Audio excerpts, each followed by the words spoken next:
G'day, linesman. The Euros are now over. It's been about a week. I really miss the Euros. It was such a great month. But now let's go into the Euro 2020 best team, best 11. Who were the best players of the Euros? Now, I tried not to look at any of the other teams. I did get a few ideas from them, but I tried to keep this as much as to what I thought was the best team of the Euros. So we'll start off, and you know what? I'm going to put this formation as a 4-3-3 formation. That is how Italy won the tournament. I think it was probably the most notable formation of the tournament. And you know what? I think this suits my team very well here as well. So we'll just go in, put in that formation 4-3-3, and we'll start off in goals. And who else could it be other than Gianluigi Donnarumma, player of the tournament based on Euros? Now, do I think he was player of the tournament? Maybe not, but it's hard not to put Donnarumma in this team just because of that. Now, he played all games of the Euros. He did get subbed off once for Sirigu, but that is neither here nor there. Now let's look at his stats. He had a total of 1.1 saves per game. And look, it's basically, did he have a lot of saves to make in game? Not as much as some other keepers who really maybe had more skills, showed more skills in their saves, but he did make some very good game saving saves. And also, you can't put it past his penalty saves, which single handedly won Italy the tournament, let's just say. I mean, not to take away from anyone else's work, but if he didn't save those, maybe England would have won. Maybe Spain would have won. You know, we can never truly know what happened there. But Gianluigi Donnarumma does get into this team, 22 years old, 6'5", beast of a man. And he has just, gone to PSG. So that's a huge move as well. And I just think he was the most prolific goalkeeper of the tournament. Now, I will go through my subs at the end of the video, a few of the substitutions. Maybe in that one, I'll put a player who, had more saves to make, but definitely Donnarumma gets the goalkeeper position in this team. Now, for the right back position is none other than Joachim Mæhle, the 24-year-old Danish bloke from Atalanta. A lot of people had Kyle Walker as their right back. I don't think, look, he was obviously good, made it to the final with England, but I think in terms of individual performance, Mæhle definitely takes the goal here. And look, he played 6 games for Denmark, 2 goals, 1 assist. He's definitely an attacking player. He's made 2 dribbles per game on average, and look, that's amazing. He's just one of those attacking fullbacks. I do think he played wing back most of the time. However, he can fit right into this right back position. He would fit perfectly in here. He has made a lot of key passes, 1.2 key passes for Denmark. And as I said, he made an assist. What else did he do? He's a great dribbler, has a great mentality. You can just see him. Maybe he didn't have the best game against England there in the semi-final, but I still think the rest of the tournament, he was quite superb in that right back position. And you'll see he'll be providing assists and really going forward in this Euro team here as well. And also for Mæhle, he's had 1.7 tackles on average per game in the Euros, 1.3 interceptions per game. And he is a very strong passer as well. But that is, I said 1.2 key passes, pass percentage of 85.6%. And he's made 1.3 long balls on average per game as well. So that is Mæhle. I think he'll fit very well into the team. Now, on the left of him in the centre back position. The first centre back of the team is none other than Leonardo Bonucci, arguably one of the best players of the tournament as well. And this guy just has fire in his belly, and he is still an amazing player, even at 34 years old, one of the best centre backs in the world. And he's going to be our captain of this Euro team because he just shows that leadership position as well. And look, in the Euros, he played 7 games. He scored a goal. He also scored a few, if not one, offside goal as well. So he's always a danger in the box. And he's just an amazing little player there. He had 2 man of the match performances, according to who scored anyway. And, you know, he is just, what can I say? We all know Leonardo Bonucci. We'll go to some stats here. Defensive wise, he made 0.6 tackles per game, 1.7 interceptions per game, 2 clearances per game. And I guess Italy weren't under the pump too much for Bonucci to be making these tackles, but you could see just what the meaning of him and Chiellini at the back showed to the team. I do think maybe if they didn't have those 2 players, would have been really different for Italy. But he usually kept all the players in check who he was going up against. And yeah, I think Bonucci is a definite owner of the first centre back position. Look, and there were players that could have made it in here as well. I won't go through too much because they might be in the subs, but we'll go on to his partner in centre back. And also, I just might want to add here, Bonucci's long balls are fucking amazing as well. He, if you haven't noticed, he can always make that long ball. And look at this, 6.7 long balls in the Euros. That's crazy. And he's a great passer. He makes 88.1% passing accuracy. He always looks for that long ball to the wingers, to the strikers, and he's just quite an asset to have in the centre back position there. Now, partnering him in the centre back role, look, anything could have been here. Could have put Chiellini. I do think he also deserves to be in here as well.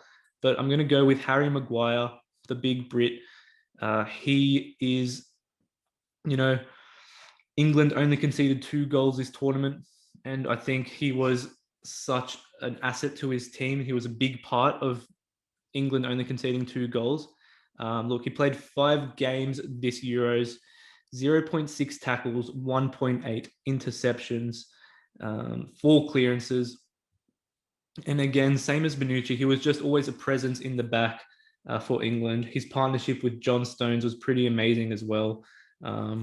So I do think that really seals his position here. And I think I had to have someone from England in the defense as well, because, they really showed that they did have some, they really had some, they knew what they were doing back there, let's just say. What else does he have here?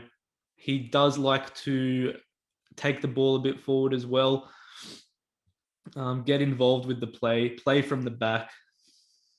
I think pretty much every game he played in, he had a very high rating, and I think he definitely deserves to be in here.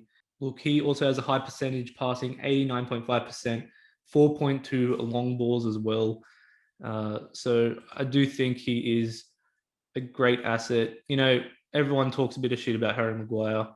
He does like to fuck up a bit, but to be fair, he didn't fuck up at all this tournament, and credit to him, the 28-year-old Manchester United centre back.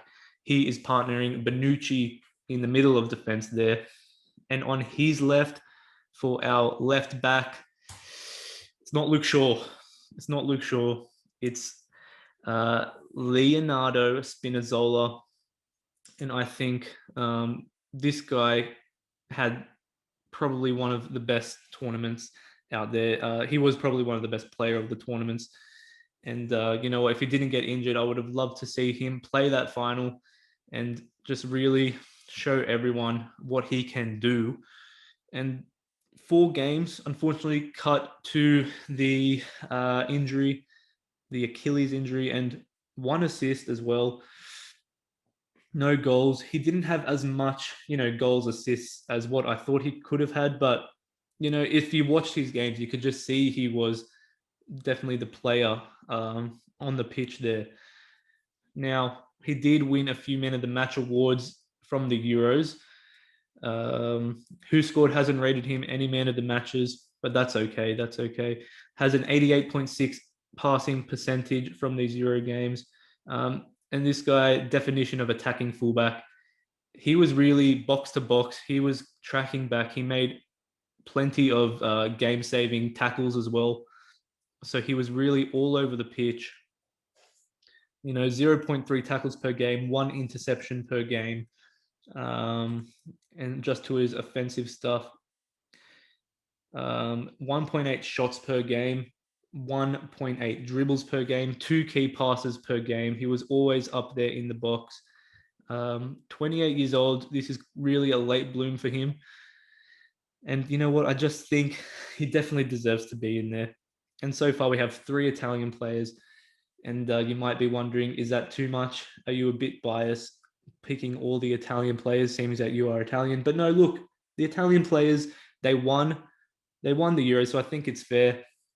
You might give me a bit more shit about not picking maybe enough English players or whatnot, but I do think that these players all deserve to be in there. And again, it could have been Luke Shaw as well. He had a great tournament, and there were plenty of left backs, full backs that had amazing tournaments. But I think Spinazzola definitely was one of the players of the tournament there. He loves his key passes and his dribbling and has a strong concentration. So let's not take anything away from that. Would love to have seen him playing the Spain and England game as well, but it is neither here nor there. So what we're going to do now is go into, well, let's just recap that. We've got Donnarumma in goals, Mela in the right back position, Leonardo Bonucci captaining at centre back there, Harry Maguire at centre back as well, and then Leonardo Spinazzola, who gets the left back position. And that's such a good team. Even just looking at that from the perspective of who played well in the Euros, that's an amazing team. Now it's a 4-3-3 formation, so let's go straight into the centre mids. And the first one, look, there is going to be a few decisions here that you guys probably would have differently, and that's great. I would love to see your guys' teams in the comments as well, who you would have changed from this. And we will go into the first centre mid, and that will be Sergio Busquets. And look, I think he had such a good tournament. The veteran, 33 years old. He was part of Spain's dominance in the midfield against Italy as well. A lot of you guys would have picked Pedri. You know what? He had some great stats to him, young as well. But I do think that Busquets was a big part of Spain's midfield here. Just that, again, that leadership, that experience that he brought to the team. And look, he played 4 games for Spain. No goals or assists. Had a passing percentage of 89.3%. And 2.8 aerials, 1 very physical in the middle of the park as well. That's why I thought he'd be a great asset to my team here, the Euro 11. Pedri, yeah, look, I've got him in, yeah, he might be in the subs, but I do think that Busquets was definitely a contender here, and he definitely, every game I saw, he played a great match. So look, the passing percentage is one thing. Spain pass a lot of horizontal balls, a lot of back balls, a bit of tiki-taka here and there, but you can't take it away from either of them. But I chose Busquets over Pedri here. And he was great in the defensive role, 2.8 tackles per game, 2.3 interceptions per game. This is all on average.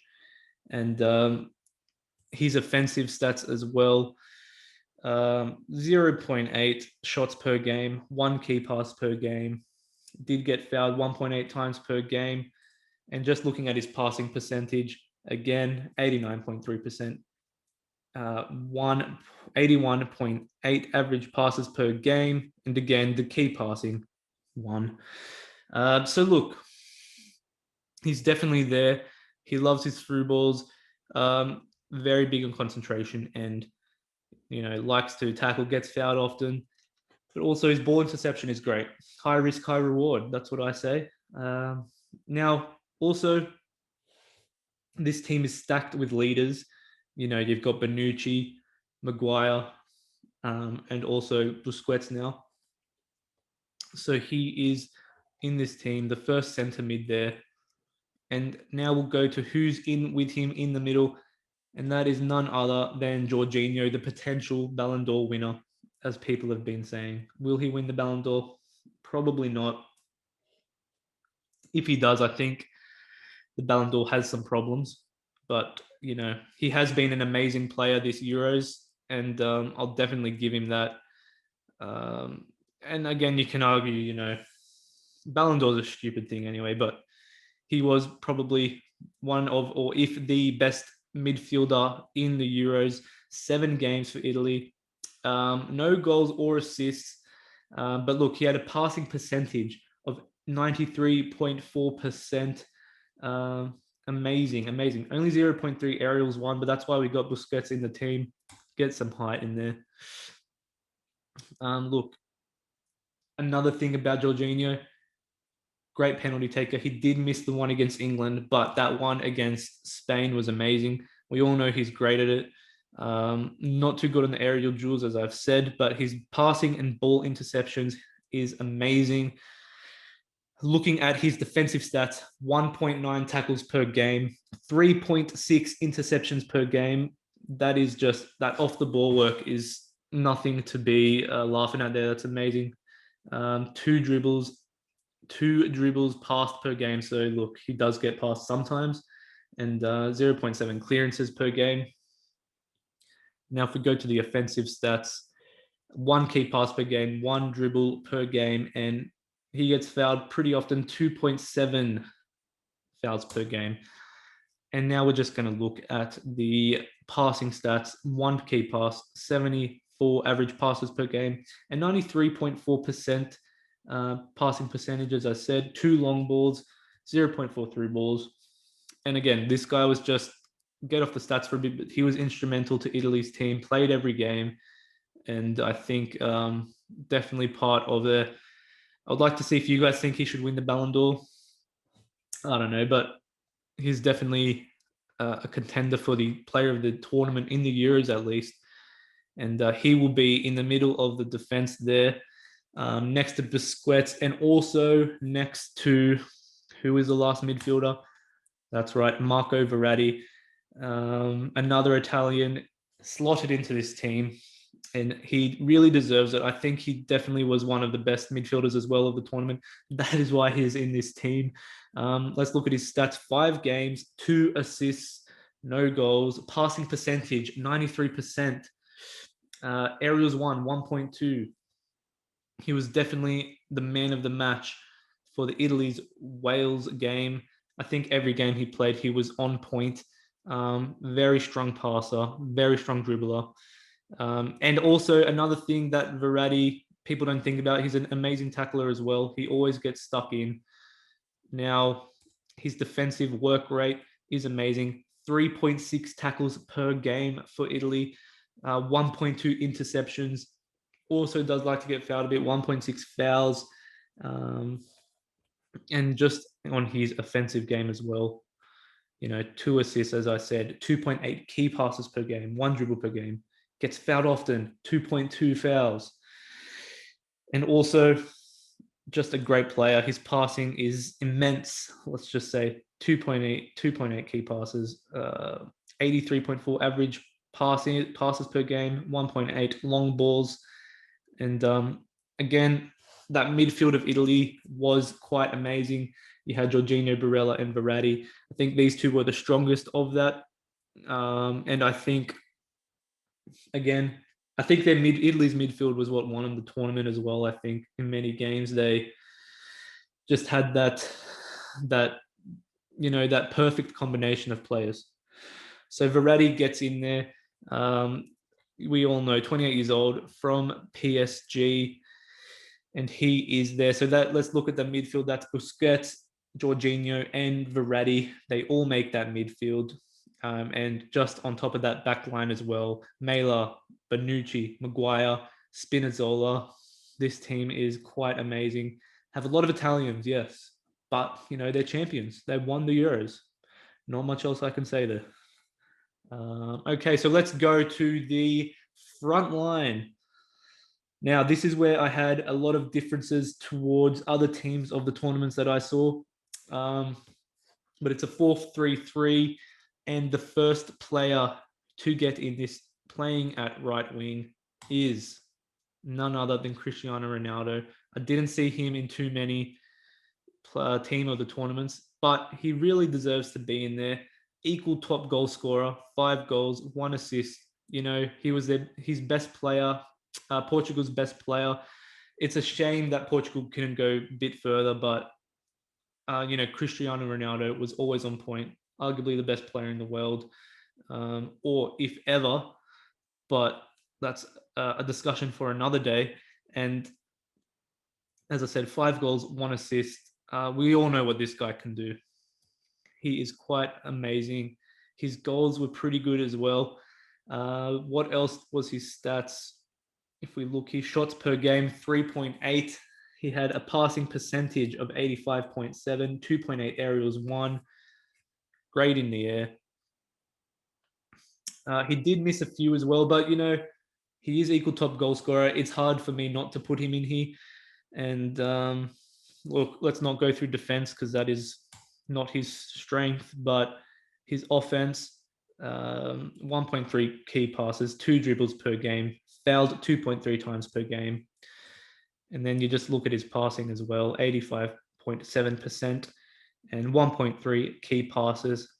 And look, Ronaldo's been in these teams for the past decade, and I think it's well deserved. Did he perform against the big teams? Well, yeah. I mean, he versed France, Germany, Hungary played well, and then Belgium. I think he had an all right game, but he didn't get on the score sheet at all. He could have maybe done a bit better there, but it's Cristiano Ronaldo. He gets the right wing position here in this team. And now we're going to look at the other side of the wing, and that is none other than Raheem Sterling. Single-handedly, I think, got his team into the knockout stages. He scored 3 goals. He was the only goal scorer for England at the time, and I think he really had a standout performance. 7 games, and whenever this guy got on the ball, he always looked dangerous. And the goals, maybe he was in the right place at the right time, but you can't put it past him. If it wasn't for him, maybe England wouldn't have been where they were. He played every game. We'll just look at his stats here. Very strong finisher. His passing percentage was 85.1%. 3 goals, 1 assist, as I said. Shots per game at 2. Won't look at his defensive stuff, but let's go to his dribbles. 2.9 dribbles per game. Got fouled 1.7 times. As I said, he always looked dangerous on the ball. And he's got 3 goals to show it. And his passing, 0.4 key passes per game. Didn't make too many passes, 27.7. But that is Raheem Sterling. I mean, he made the final. You all know what he did. And I think he was, there were a lot of wingers that I could have put in here as well. You'll see in the subs. But I do think he deserves to be in here because England made the final. And if it wasn't for his 3 goals and assists, who knows what could have happened there. But I definitely put Raheem Sterling here. So that's Ronaldo and Sterling on the wing positions. Maybe Ronaldo would be better on the left, Sterling on the right. But we'll leave it at that. And then now we'll go into the striker. and that is none other than equal top goal scorer Patrick Schick. Scored arguably the goal of the tournament from the halfway position. 5 goals, no assists. But again, it's hard not to put the top goal scorer in the Euro team of the season.